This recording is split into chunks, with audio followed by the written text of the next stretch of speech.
Bonjour à toutes et à tous et bienvenue sur Evolution Talk, le podcast pour évoluer ensemble en tant qu'êtres humains et humanité. Je suis Benjamin Lotin et j'ai la grande joie d'être aujourd'hui en la compagnie de Stéphane Chatry, permaculteur et vidéaste. Bonjour Stéphane. Bonjour. Merci d'avoir accepté mon invitation. Avec plaisir. Alors, est-ce que tu pourrais nous parler de ce qui t'a amené à faire ces différentes activités ? Alors, tout ça reste relativement récent, puisque moi, je vais sur mes 48 ans. Et ça, c'est une aventure c'est un mode de vie qui grandit en moi depuis, on va dire, 6 ans, en gros, simplement. Mais tout mon chemin de vie reste quand même cohérent. Et c'est l'aboutissement de toute une vie, en fin de compte, à travers différents secteurs d'activité, qui aujourd'hui m'ont amené à faire de la permaculture, à développer des jardins pédagogiques dans un hôpital de jour, avec des enfants autistes, dans le jardin d'une entreprise. Tout ça, c'est quand j'étais à Paris, le jardin d'un couple de particuliers, et également mon jardin personnel à la campagne. Et depuis, j'ai quitté Paris, en fait. Je suis revenu m'installer à la campagne. Et entre-temps, j'avais aussi créé, il y a environ 6 ans, une chaîne YouTube qui s'appelle Éthique TV, à travers laquelle je vais filmer des gens qui sont dans l'action sur le terrain, sur les différents sujets autonomistes et écologiques qui me tiennent à cœur.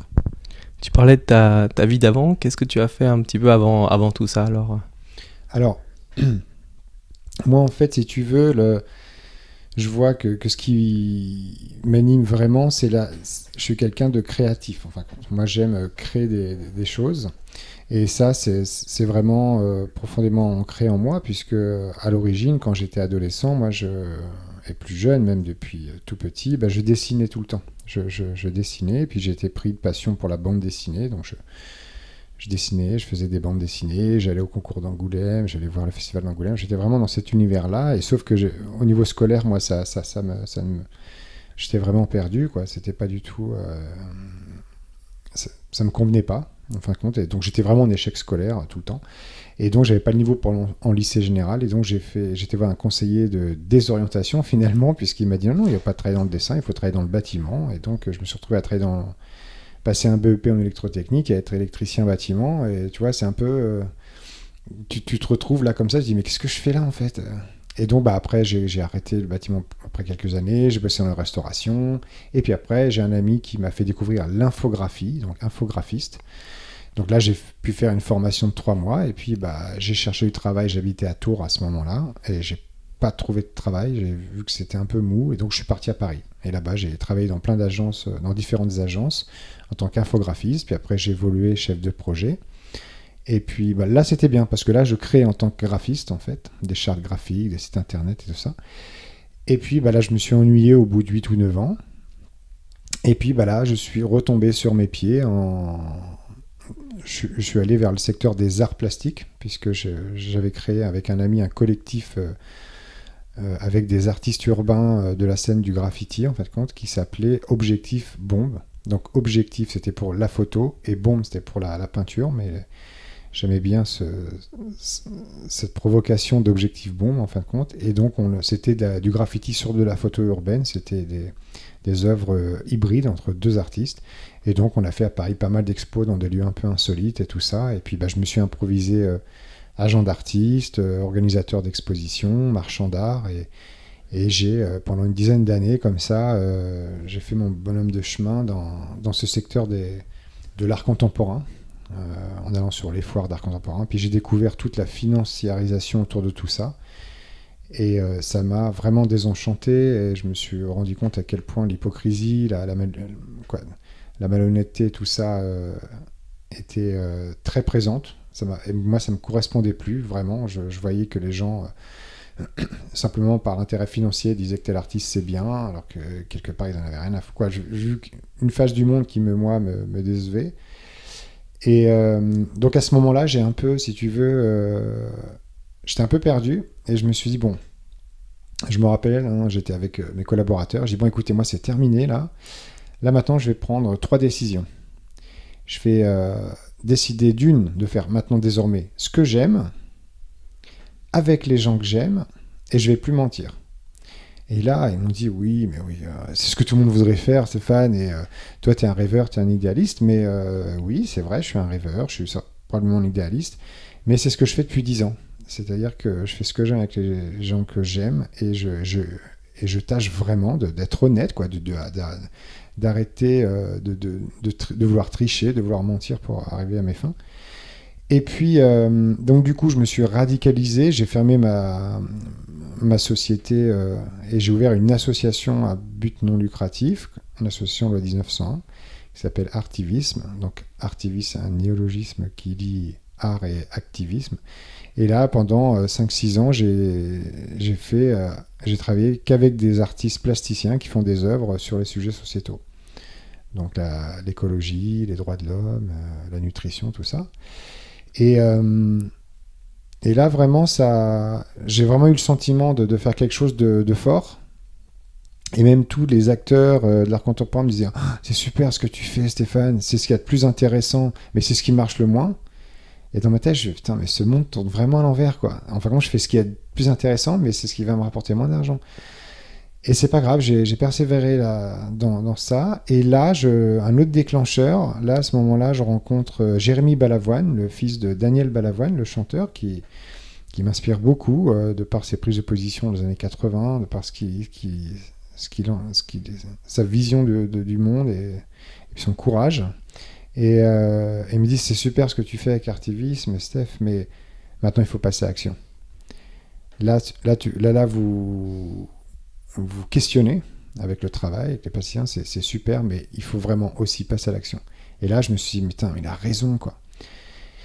Et donc, là, donc là, je me suis dit, ouais, oui. Et donc, je dis, je vais créer une chaîne YouTube.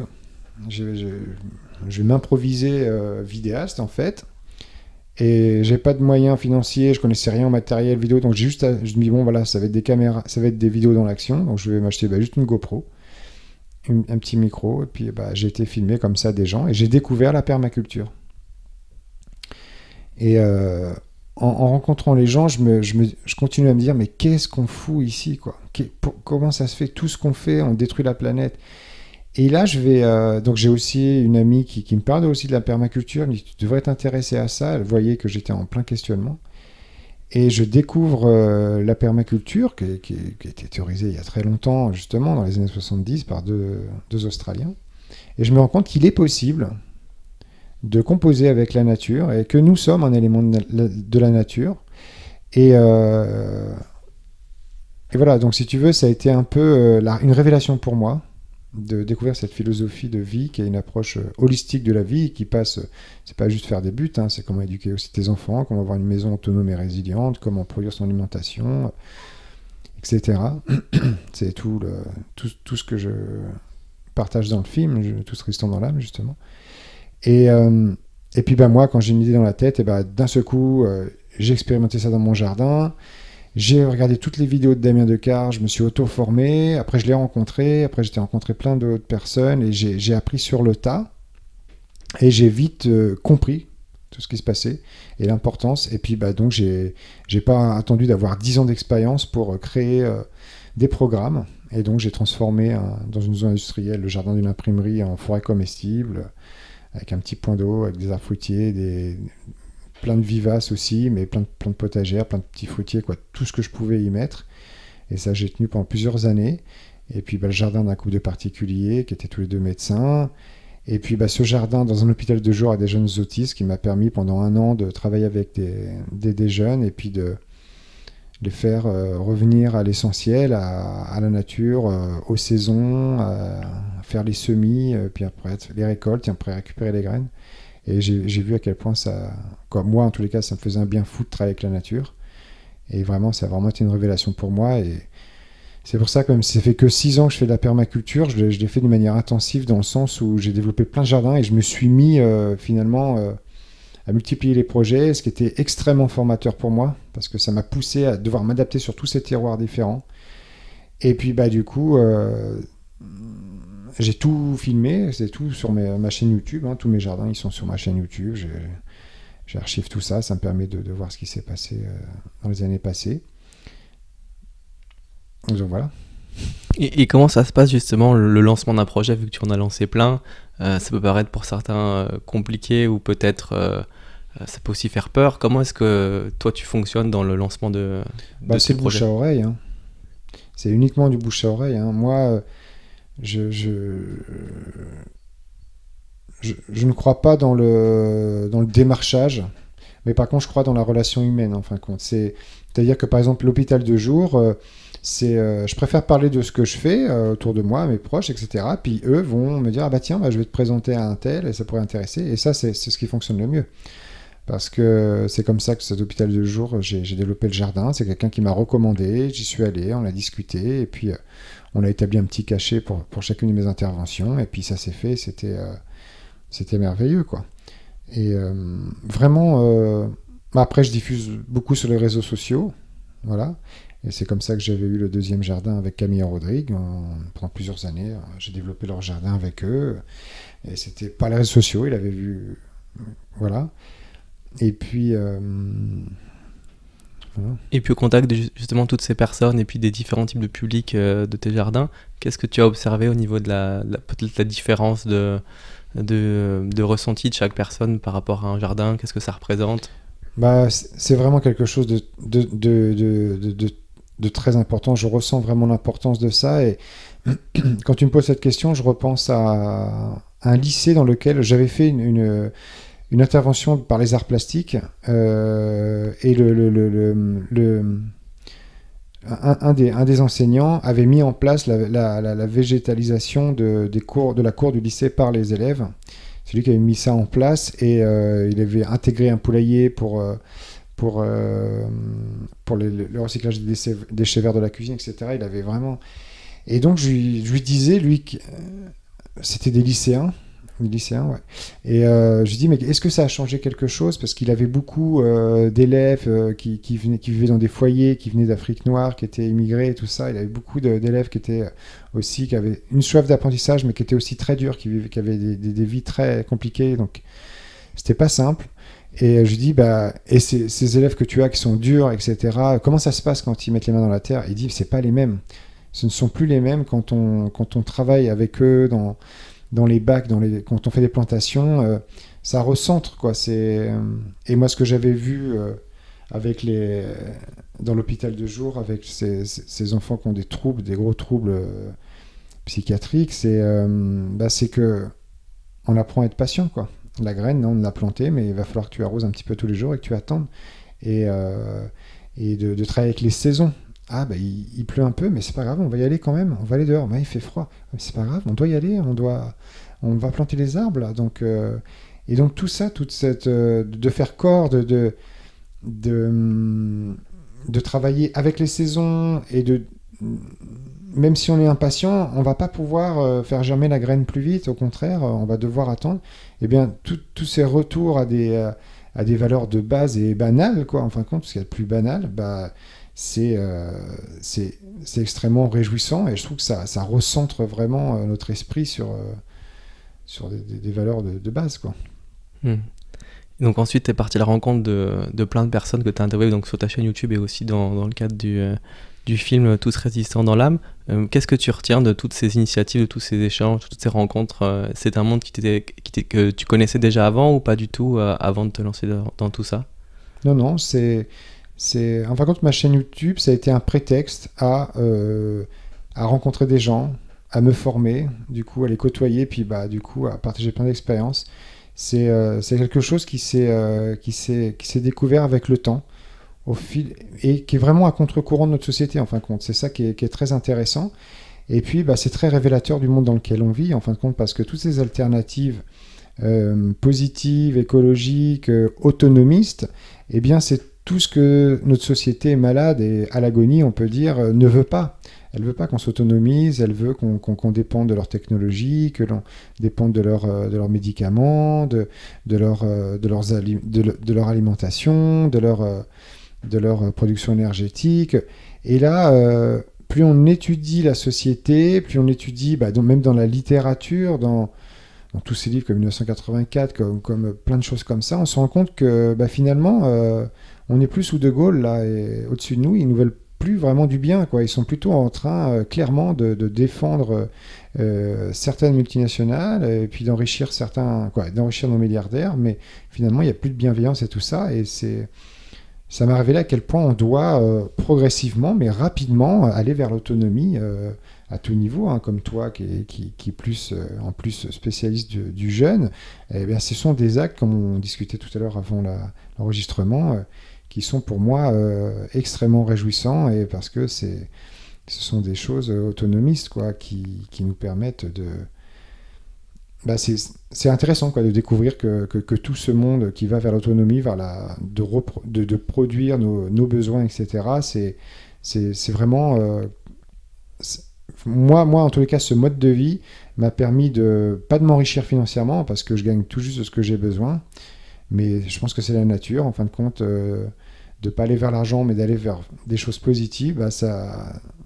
On partage quelque chose de positif, de bien, mais ça ne va pas nous enrichir, on ne va pas devenir multimillionnaire, quoi. Mais par contre, humainement, puis dans tout ce qu'on collecte, c'est une richesse infinie, quoi. C'est une liberté totale, quoi. Moi, j'ai vraiment l'impression d'être vraiment libre de vivre, en fait.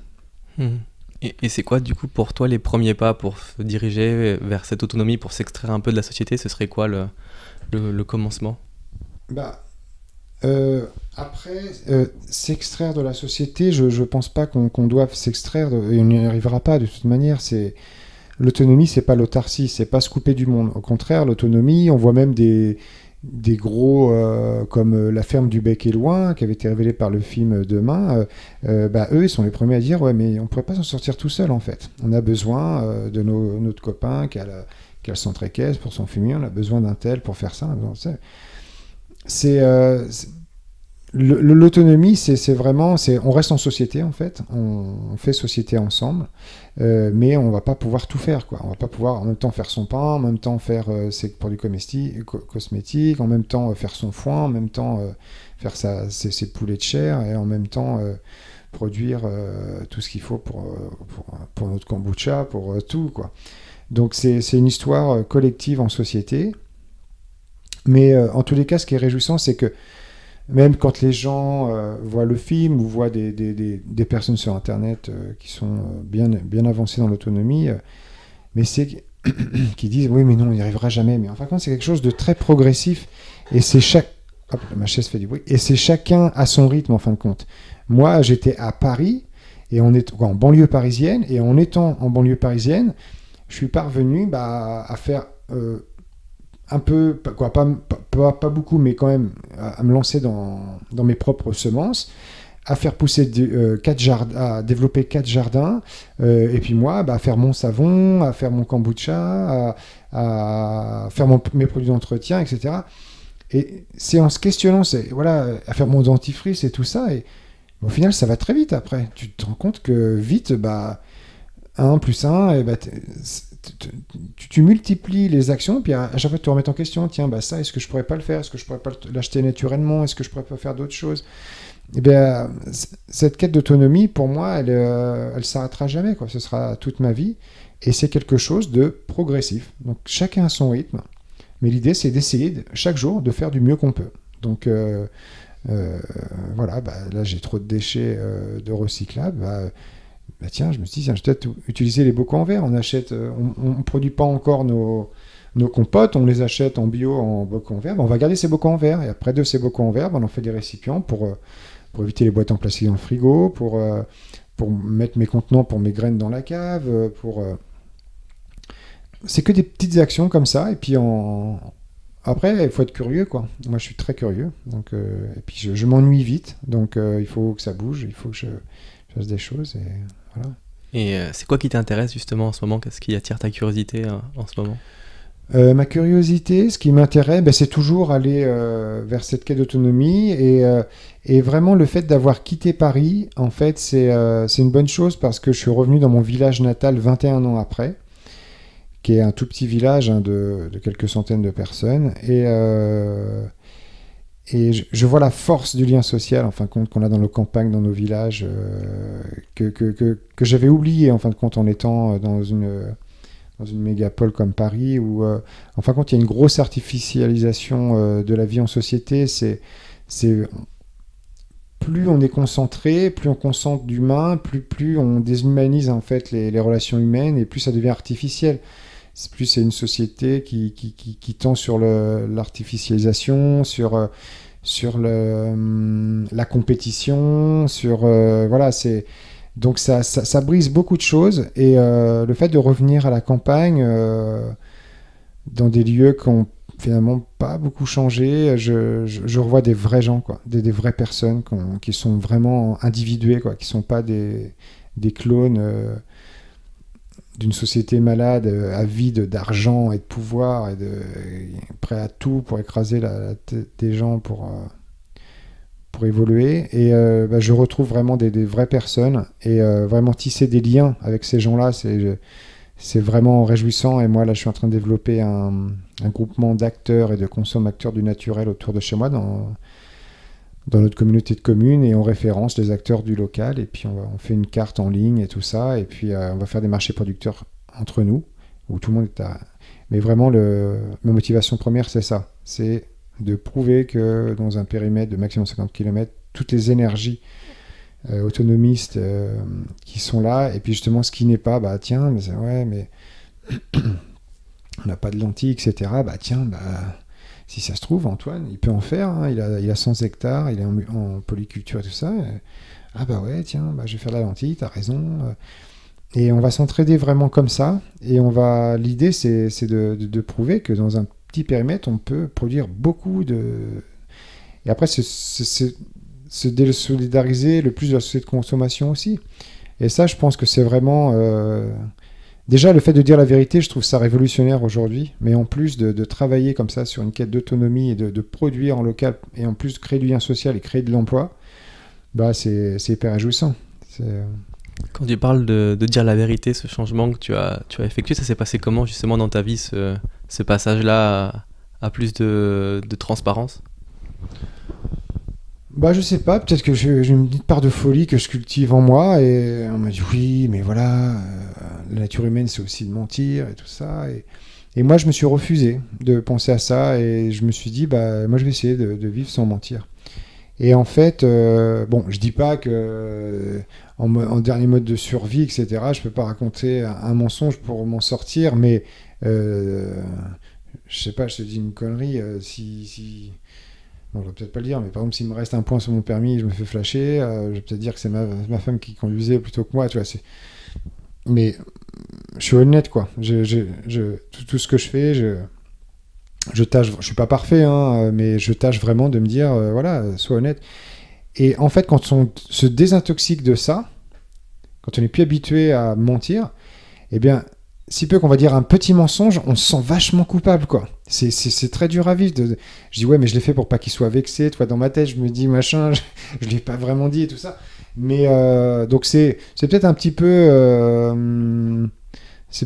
peu contre nature, de fait d'être radical et puis de dire voilà, maintenant je m'en pue, je suis clair et tout ça. Mais en tous les cas, moi, ça m'a apporté un alignement dans ma vie extraordinaire. C'est-à-dire que quand tu t'entoures, en fin de compte, nous devenons ce que nous mangeons, nous devenons ce que... ça va dans l'alimentation, mais aussi dans la littérature qu'on lit, les films qu'on voit, on devient ce qu'on voit, ce qu'on vit, etc. Et vraiment, moi, ça m'a apporté un alignement dans ma vie, et tout ce que je fais se fait naturellement. Alors qu'avant, j'étais dans une logique de calcul, par intérêt, de machin, parce que j'étais dans le marché de l'art, j'étais dans un secteur très financiarisé, etc., où, enfin, quand le but, c'est de faire de l'argent. Et moi, c'est plus mon but. Mon but, c'est de faire du bien, mon but, c'est de faire de belles choses, positives, et ce film en est la preuve, quoi. C'est quelque chose de beau, de positif, c'est un film de bonnes nouvelles, quoi. Et par rapport, justement, à ce que la plupart des personnes... partagent au niveau de leur peur sur le fait que des activités de ce style-là sont pas rémunératrices ou ce genre de choses. Toi, comment est-ce que tu as fait ton chemin par rapport à ça, et comment tu as réussi à mettre ces choses en place ? En fait, déjà, moi, mes enfants, tu vois, j'ai 3 enfants, 18, 12 ans et 7 ans, et moi, ce que je leur transmets, c'est ne travaille pas pour l'argent. Déjà, c'est une des premières bases de ne pas travailler pour l'argent. Par contre, creuse en toi, cherche en toi ce qui te passionne, vraiment ce qui te touche. Et si cette passion est vraiment positive pour l'humanité, eh bien, fais-en un mode de vie. Et je transmets moi ce que j'ai vécu. C'est même pas vraiment un travail, quoi. Si, je travaille, mais moi j'ai été salarié, j'ai travaillé dans les usines. Ça, c'était vraiment un travail de salarié. Mais aujourd'hui, c'est plutôt un mode de vie. Donc, fais-en un mode de vie, mais ce que tu vas faire, essaye de ne pas être en compétition avec un autre. Essaye de faire preuve de créativité pour être un élément complémentaire à l'existant et non pas en compétition. Et moi, c'est ce que j'essaye de faire depuis une quinzaine d'années. Hein. Même dans les arts plastiques, quand je faisais des expositions, j'essayais de faire évoluer ces métiers de marchand d'art, d'agent d'artiste et tout ça vers d'autres sphères. Ma créativité, je l'apportais pour la monstration du travail de mes artistes avec qui je travaillais. Mais et indirectement, quand tu mènes des actions comme ça, et que bien évidemment que ça demande beaucoup d'énergie, beaucoup de réflexion, beaucoup de travail, eh bien finalement ça va t'apporter de l'argent derrière en fait. Ça va être quelque chose parce qu'on vit dans un monde où il y a encore besoin d'argent. Et voilà, donc c'est vraiment le schéma inverse. Moi j'en entends beaucoup qui me disent bah oui, moi aujourd'hui je fais ça, mais si ça marche pas, je ferai autre chose. C'est juste pour l'argent. Et pour moi ça c'est un leurre. Parce que ces gens-là ils sont pas très peu alignés en fin de compte, parce qu'ils œuvrent pour l'argent, et en fin de compte, tu as une citation qui dit si tu n'as pas de sens dans ta vie, va vers l'argent. Et moi, j'ai plein de sens dans ma vie a un sens, et étonnamment, quand tu travailles dans l'autre sens que ce que nous impose cette société, c'est-à-dire d'aller vers ce qu'on aime, travailler avec les gens qu'on aime, et de faire en sorte de faire des beaux projets, eh bien, ça me ramène juste ce que j'ai besoin, en fait, tu vois, c'est comme il dit Damien Decazes dans le film, et la nature, tu lui donnes un peu, elle te rend beaucoup, et c'est ça. Tu vois, j'ai pas besoin. Et ma mère, elle me comprenait pas au début quand j'avais créé ma chaîne YouTube. Elle dit oui, mais tu fais des déplacements, les gens ils te payent pas, tu leur fais. Ouais, c'est pas grave, ça m'amènera quelque chose. Et finalement, si j'avais pas fait ma chaîne YouTube, j'aurais pas découvert la permaculture, j'aurais pas créé ces jardins. Là, j'ai un livre aux éditions Très Daniel qui va sortir, ça va s'appeler L'Esprit Permaculture, aux éditions Très Daniel. Donc c'est un livre qui reprend mes 5 ans de travail dans les différents jardins. Donc ça va être un livre sur la permaculture, à ma manière, très en image, parce que je suis quelqu'un de l'image, où je mets toutes mes photos, tous mes choix, toutes mes expérimentations à mon niveau, sans prétendre que ce soit... C'est pas l'idée du tout de faire un livre qui concurrence les écrits de Bill Mollison ou David Holmgren, les fondateurs de la permaculture, ou sans prétendre être plus intéressant que le livre de Damien Decazes qui s'est très très bien vendu. C'est moi, mon expérience dans ce livre.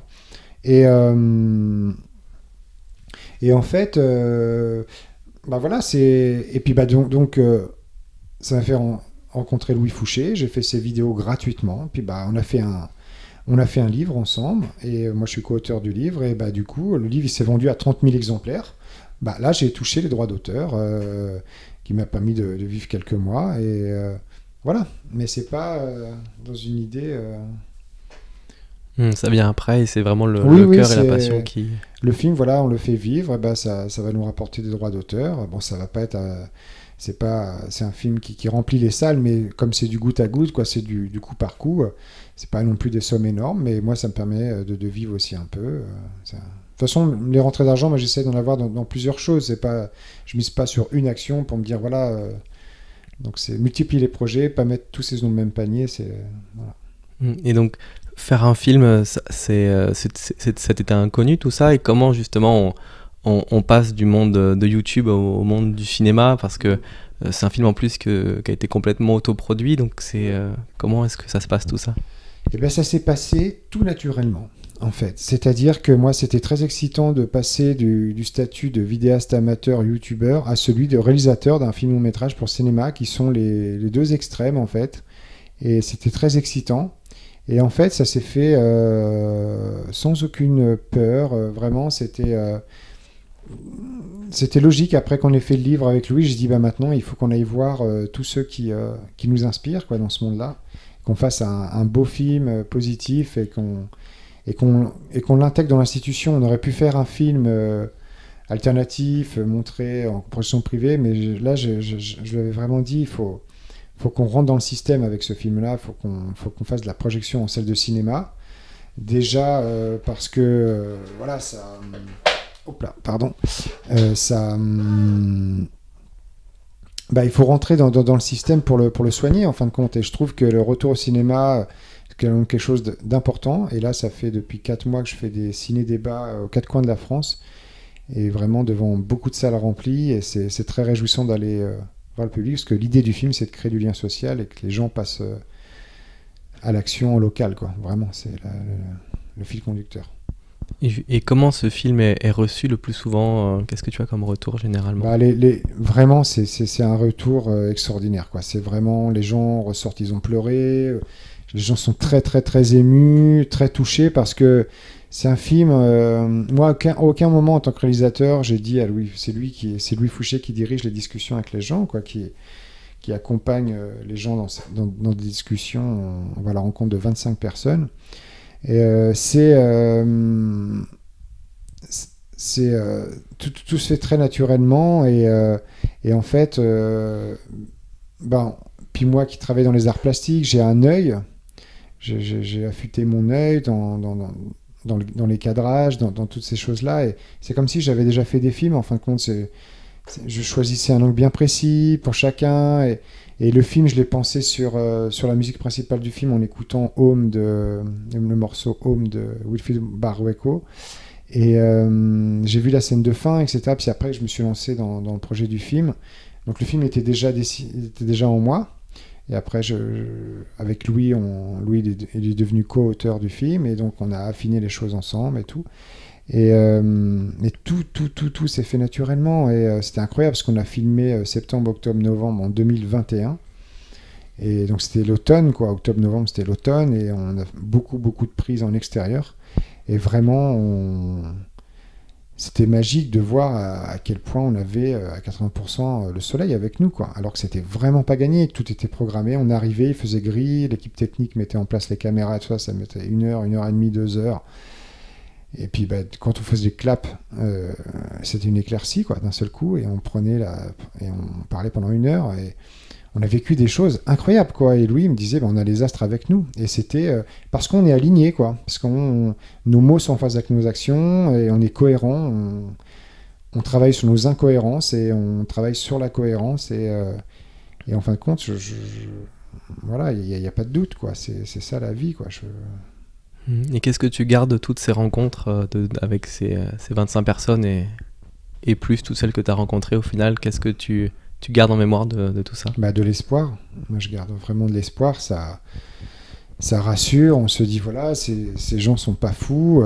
Ils s'inscrivent forcément dans une forme de décroissance, mais dans une forme de décroissance, mais plutôt dans une forme d'abondance, de joie, de production alimentaire, de santé, et puis c'est de la désobéissance fertile, hein, c'est-à-dire que bien évidemment que produire sa propre électricité, recycler l'eau de pluie et la consommer,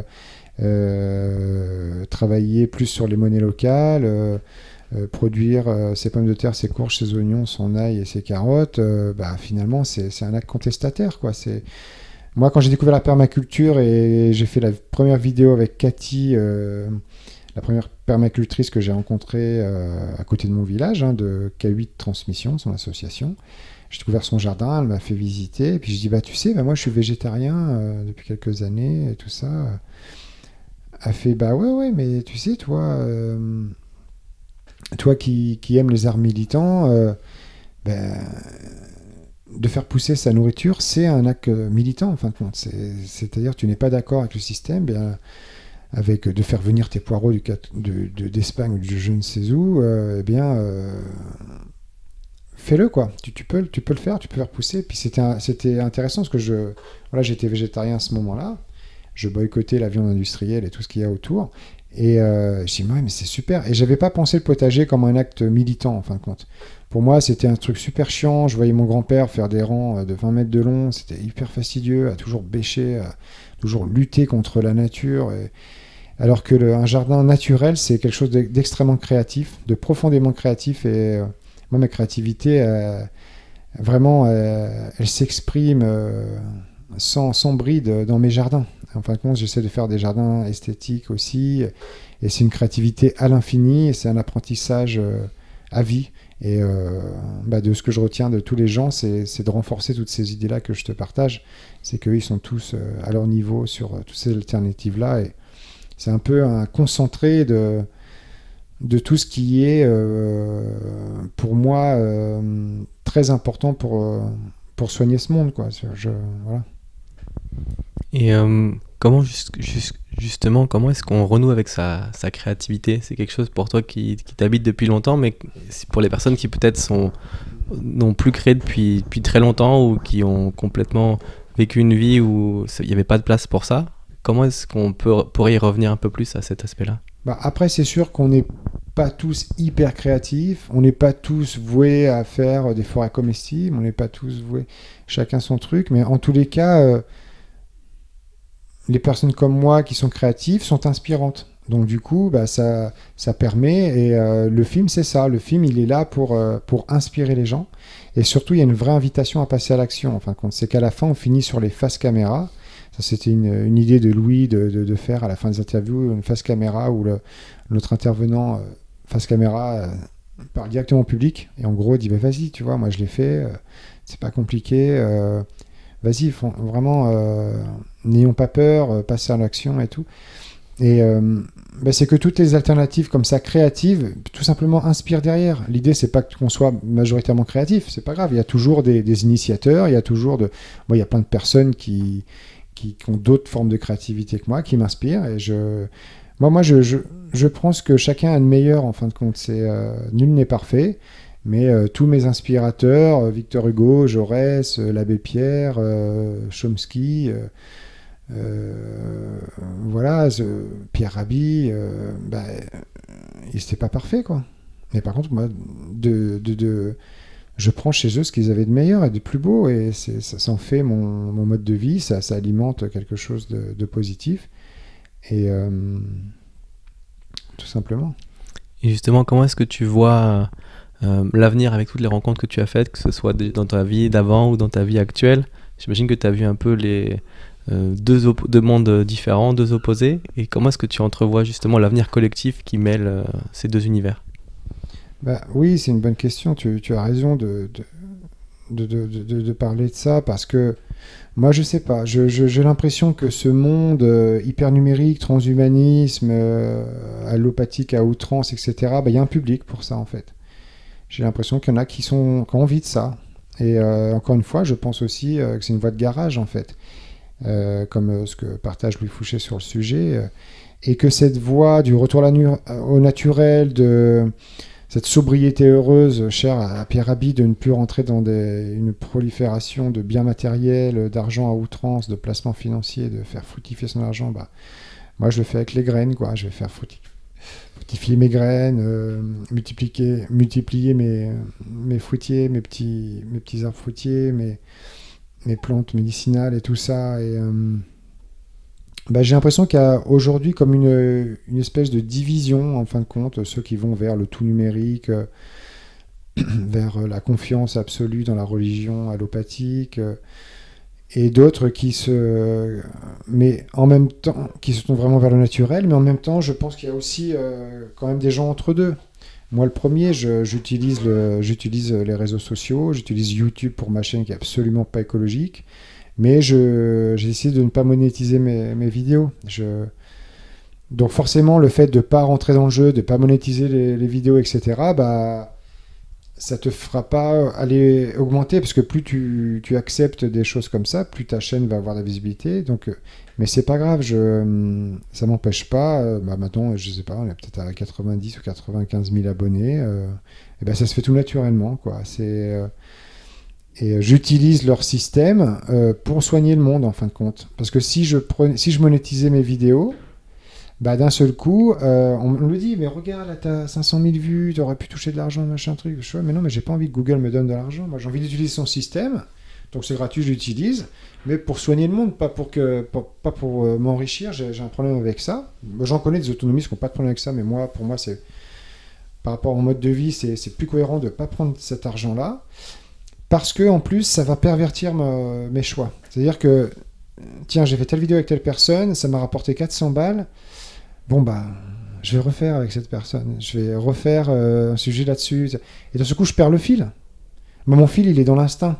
C'est, tiens, j'ai vu ça, faut que j'aille le voir. C'est pas un rapport financier, en fait. C'est un rapport de partage d'expérience. Et dès que tu mets l'argent là-dedans, bah, tu vas vers l'argent. C'est la drogue la plus folle, quoi. L'argent, ça nous rend fous, quoi. On voit à quel point les gens, dès que tu leur donnes de l'argent, ils sont prêts à faire et dire n'importe quoi. Hein. C'est la corruption, quoi. Il y a une perte de liberté, du coup, automatique. Ah oui. Ouais. Et tu parlais justement de soigner le monde. Pour toi, ça passe par quoi? Bah, soigner le monde, oui, c'est un grand mot. Hein. Mais en tous les cas, le partage de solutions éthiques, écologiques, c'est ça, c'est apporter du soin, c'est apporter une régénération à notre monde. Voilà. Bon, un exemple concret, par exemple, moi je suis très content de faire mon savon. Bon, tu vois, qu'est-ce que t'en as à foutre, ça coûte 3 €, machin. Ouais, mais non. Le fait de faire mon savon, c'est dans permaculture, on apprend que chaque élément soit multifonction, mais que chaque fonction soit remplie par plusieurs éléments. Eh bien, moi, mon savon, c'est en même temps, quand je me fais 15 ou 20 savons, eh bien, ça va me durer presque 1 an. Et bah, donc, du coup, ça va me permettre à la fois d'être mon savon pour le corps, mon shampoing, mon savon pour me laver les mains dans la cuisine, mon liquide vaisselle, parce que j'ai pas de lave-vaisselle, et donc avec une brosse, je savonne mon savon et ça mousse magnifique, ma mousse à raser. Et dans les huiles que j'utilise, il y en a beaucoup que j'achète, que j'utilise aussi dans l'alimentaire. Donc, dans mon savon, il y a de l'huile de coco, il y a de l'huile de tournesol, il y a de l'huile d'olive, puis il y a aussi... Voilà, donc ça, c'est 3 huiles que j'utilise. Donc déjà, j'ai ces 3 huiles à disponibilité pour mon savon. Mais ensuite, il y a l'huile de ricin, il y a le beurre de karité, et puis il y a la soude caustique, parce qu'on est obligé quand même de mettre de la soude caustique. Pardon. Mais là, c'est hyper jouissif, quoi. Tu dis, putain, j'ai fait mon savon, ça me remplace tous ces produits-là, c'est trop bien, quoi. Donc j'ai un bocal en verre, là que j'ai là avec moi, et j'ai mon savon qui est dedans, et c'est moi qui l'ai fait, je suis trop content. Et c'est des cadeaux. Après, ces savons-là, tu peux les offrir aussi quand on a trop, et c'est vite l'abondance.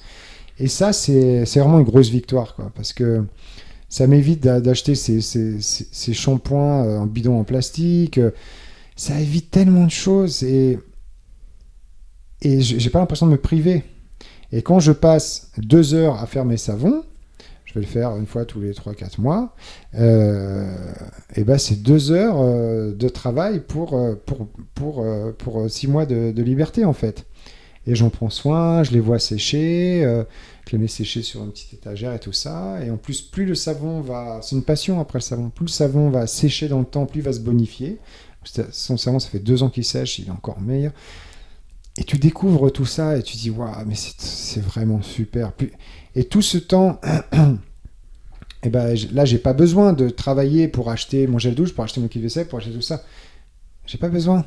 Donc du coup, tu as moins besoin de travailler pour l'argent, en fin de compte, puisque tu produis plus. Et puis si ça se trouve, voilà, moi je vais t'en donner 3-4, et toi tu vas me donner 5-6 plants des boutures de cassis ou de cassaille, et ça va s'arrêter là. Il n'y aura même pas eu d'argent entre nous. Et puis moi, tu vas m'apporter une autre abondance. Et ça, c'est vraiment ce que ne veut pas la société, quoi. Mais c'est vraiment vers ça où c'est la direction qu'on prend, là. Hein. Et puis ça, voilà, là où je suis très optimiste, c'est que c'est hyper contagieux. C'est que quand tu commences à partager ça à des gens, sans les juger, mais en disant, tu vois, moi j'ai fait ça et tout, machin. Moi, je peux t'en donner un si tu veux, et tu pourras le multiplier à l'infini. Ah bon, ouais. Parce que la nature, c'est l'abondance, quoi. Et quand on a notre président qui dit c'est la fin de l'abondance, moi j'entends vous me faites chier avec vos jardins, arrêtez là de faire des potagers, c'est bon, c'est la fin là, faut arrêter. Parce qu'on va vite le dépasser, quoi. Et on ne peut pas nourrir l'humanité avec le bio, c'est une énorme escroquerie, bien évidemment. Et c'est ce qu'on va mettre en lumière justement. Et c'est là où c'est intéressant, c'est que plus un régime totalitaire s'enracine, plus il montre à quel point, plus il se révèle en fait. Et moi, tout ce déferlement totalitaire qu'on vit là, surtout depuis 3 ans, et on voit cet alignement des médias, cette religion absolue. Et bon, c'est un peu normal hein, quand les médias touchent près de 1,5 milliard de subventions en un an et demi. Après, tu dis, bon, en fait, les médias mainstream, c'est le gouvernement aujourd'hui. Et tu vois que toute personne contestataire comme nous sont des complotistes d'extrême droite, quoi. Mais moi, j'ai bon espoir qu'à force, de toute façon, ils n'ont pas d'autre choix que de devenir de plus en plus tyranniques. Eh bien, ils vont révéler progressivement qui ils sont, et ça pète dans tous les sens. Hein. Ils ont du mal à mettre les couverts sur les casseroles, là, tellement ça explose. Eh bien, les gens vont prendre conscience et vont dire « Ah ouais, mais ils sont fous, en fait. Bah non, mais là, ils nous imposent des trucs. Ah, mais là, ils nous demandent à passer tous en pompe... je sais plus comment, là, c'est les pompes... c'est le truc électrique, là, pour les maisons, la pompe à chaleur électrique, etc. » Et tout le monde, et on vous donne des subventions, passez en pompe à chaleur, oui. Oui, mais après, quand tout le monde va être en pompe à chaleur, ils vont monter les prix par deux, et tu feras quoi? Tu seras pris au piège, parce que tu ne pourras pas, avec tes panneaux solaires, fournir tout ton choix. Donc, c'est que des pièges économiques, et cette croissance illimitée, on n'en veut pas, quoi. Il faut décroître, tout simplement, et produire plus, quoi, et créer de l'emploi avec ça. Voilà.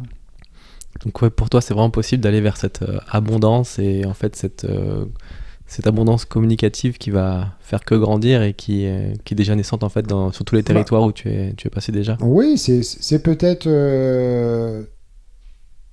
un idéalisme, hein, peut-être que je rêve en fait, mais en tous les cas, moi j'y crois hein, vraiment. Puis plus on y sera à y croire et plus ça marchera de toute manière. Mais moi j'ai bon espoir parce que je vois à quel point je te dis encore une fois, c'est contagieux. Je vois, tu vois, tous ces gens qui se reconvertissent, puis tous ces jeunes, même on avait vu là, il n'y a pas longtemps là, dans des ingénieurs agronomes qui avaient dit ouais c'est très chouette tout ce que vous avez dit, mais on fera rien de ce que vous nous avez dit. Et ça c'est génial, parce qu'il faut vraiment que ça change dans l'institution. C'est pas que des alternatives autour de ces choses-là comme nous, qui ont en même temps un pied dans le système, puis un autre pied un peu en dehors. Il faut que tout le monde s'y mette, en fait, il faut que les gens dans l'institution comme ça fassent changer les choses. Et moi j'ai bon espoir parce que l'humain il a cette nature à pas se laisser mourir. Donc cet instant de survie, là il est évident maintenant. Voilà, il faut. Et puis ce Covid-19 nous a permis il n'y a jamais autant de gens qui sont remis à faire des potagers. Hein. Donc c'est-à-dire que plus ils essayent de nous écraser, plus l'humain donne du meilleur de nous-mêmes. Hein.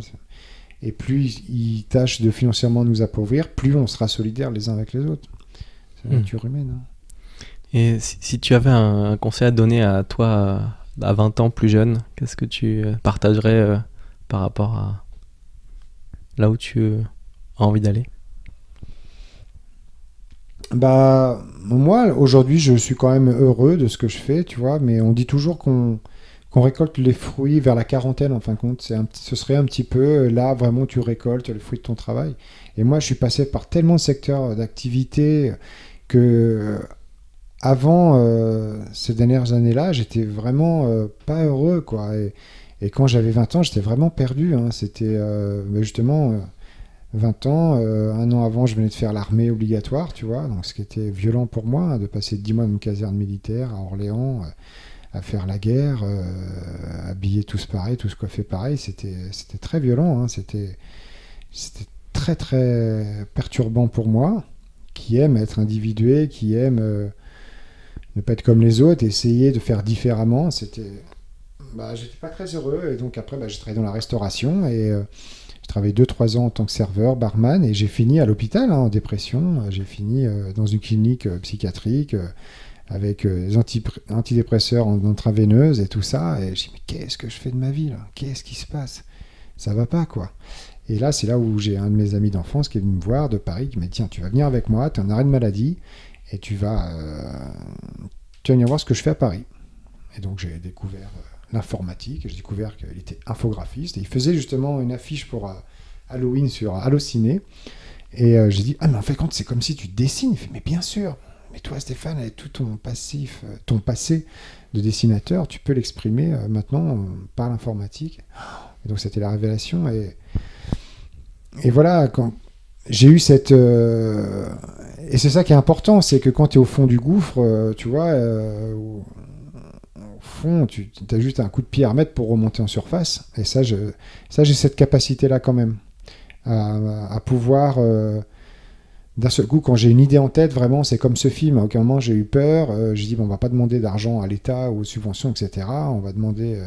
On s'est dit, on va faire un financement participatif et on a eu 120 000 euros en 5 semaines, quoi. Et on a pu faire le film parce qu'il y avait un fort soutien autour de Louis, il y avait une forte demande et maintenant le film est diffusé que par pratiquement que par des collectifs locaux qui portent ce film à l'affiche et qui ensuite en profitent pour présenter leurs actions locales. Et tant mieux, quoi. Je préfère être comme ça que... Tu vois, je vois un peu le modèle économique industriel du XXe siècle, pour moi, comme un film comme Astérix. C'est pas pour montrer du doigt qui que ce soit, mais qui est un modèle où on va chercher 65 millions d'euros de fonds publics et de je ne sais trop quoi, où chacun va se prendre des parts énormes là-dessus. Je vois le réalisateur, il a pris 500 000 euros pour l'écriture du scénario, quoi. 500 000 euros pour un film aujourd'hui qui a une note du public des 1,4 sur 5 sur Allociné, quoi. Et que tout le monde dit c'est le scénario qui pue, quoi. Il n'y a pas de scénario, quoi. Et le gars, il a pris 500 000 euros. Et donc, on met des têtes d'affiche, Angèle, je sais pas quoi, des footballeurs, des gros youtubeurs bien dociles avec le gouvernement et tout ça. On met des grosses têtes, vraiment l'industrie du siècle dernier, quoi. Vraiment le cinéma du siècle dernier. Et tout ça pour faire du pognon, pour faire de l'entrée, il faut faire rentrer les gens. Et donc, c'est un film TF1. Donc, le réalisateur, il fait le tour des jeux télé, etc. Mais tout ça, c'est tout ce qui moi, me donne la gerbe, quoi, tu vois. Et au résultat des courses... ça marche plus tant que ça, quoi. Bon, c'est vrai que c'est divertissant, etc. Mais quand je vois le réalisateur sur le plateau télé faire un peu d'humour et faire semblant de pleurer, on dit mais il faut aller voir notre film parce que sinon il y aura plus de grosses productions comme ça. Il faut plus qu'il y ait, en fin de compte, je me pense qu'il faut plus qu'il y ait de grosses productions comme ça vides de sens qui servent à pas grand chose si ce n'est que de vendre du popcorn et faire de l'argent. Nous, notre film, tu vois, sans argent public, sans rien, on est mieux noté que lui sur Allociné. On est le film le mieux noté sur Allociné. La note publique, c'est 4,7 sur 5. Bon, ok, il n'y a que 450 témoignages. Lui, des gros films comme ça, ils vont voir 10 000, etc. Mais quand même, moi, je trouve que ça fait un parallèle entre... un travail, une production industrielle et une production artisanale. Nous, on est dans l'artisanal, on est dans le low-tech, on est dans toutes ces choses à l'échelle humaine. Et notre film, il n'est pas diffusé dans une salle où il y a 4 personnes pour un écran géant qui va... Nous, c'est des salles pleines, au coup par coup, gérées par des collectifs locaux. C'est vraiment de la nourriture, c'est vraiment... nourrir l'âme, et voilà, c'est ça, c'est tous résistants dans l'âme, et éclairons ensemble le monde de demain, et c'est clair, quoi. C'est une autre forme de cinéma qui est complémentaire, voilà. Génial. Bah écoute, on arrive à la fin du podcast. Je vais te poser la question rituelle. Ouais. Si tu avais un dernier message à transmettre à l'humanité, comme une bouteille à la mer, quel serait ce message ? Autonomisez-vous. Quoi, vraiment, c'est autonomisez-vous. C'est vraiment ça. Vraiment, faut aller à l'encontre de ce que nous impose la société. C'est-à-dire que pas de distanciation sociale, surtout pas. C'est vraiment retour au lien social. On n'est pas fait pour tous s'entendre. Il y a des frictions, la relation humaine, mais vraiment il y a une forme de complémentarité à trouver entre nous, de partage, et vraiment c'est ça la nature. Faut avoir confiance en la nature, quoi. Il y avait une citation qui disait l'humain peut les chercheurs, les scientifiques pourront regarder toute une vie une abeille sans jamais pouvoir en recréer une à l'exactitude. Et c'est ça, moi je vois toute cette énergie fossile utilisée à faire des technologies, à faire des choses extraordinaires, alors que quand tu te penches, ne serait-ce que dans ton jardin, tu fais 4 mètres en dehors de ta maison et que tu te penches et que tu ouvres et que tu regardes un peu ce qui se passe là. Et que moins tu feras de choses, plus il y aura de vie dans ce sol et tout, et plus tu auras des insectes, et c'est juste extraordinaire. Il faut faire confiance à cet équilibre-là, et vraiment de faire confiance dans le vivant, que tout est déjà là, en fin de compte. Tout est déjà ici, sur le plan médicinal et tout ça, et vraiment de s'autonomiser par le partage. Et c'est ça la permaculture, c'est ces 3 piliers, prendre soin de la nature, prendre soin de l'humain, Et produire abondamment et partager équitablement, c'est vraiment ça. Moi, je trouve que la philosophie de la permaculture est très complète. Et intéressons-nous à ce genre de philosophie holistique et ça va bien se passer, quoi. Merci beaucoup. Vous trouverez dans la description tous les liens vers toutes les activités de Stéphane. Vous y trouverez également un lien, si vous le souhaitez, pour soutenir le podcast et permettre la plantation d'arbres fruitiers pour créer des forêts comestibles en soutenant l'association Nutritive. Donc voilà, encore merci Stéphane, et puis à bientôt pour un prochain podcast. Merci beaucoup.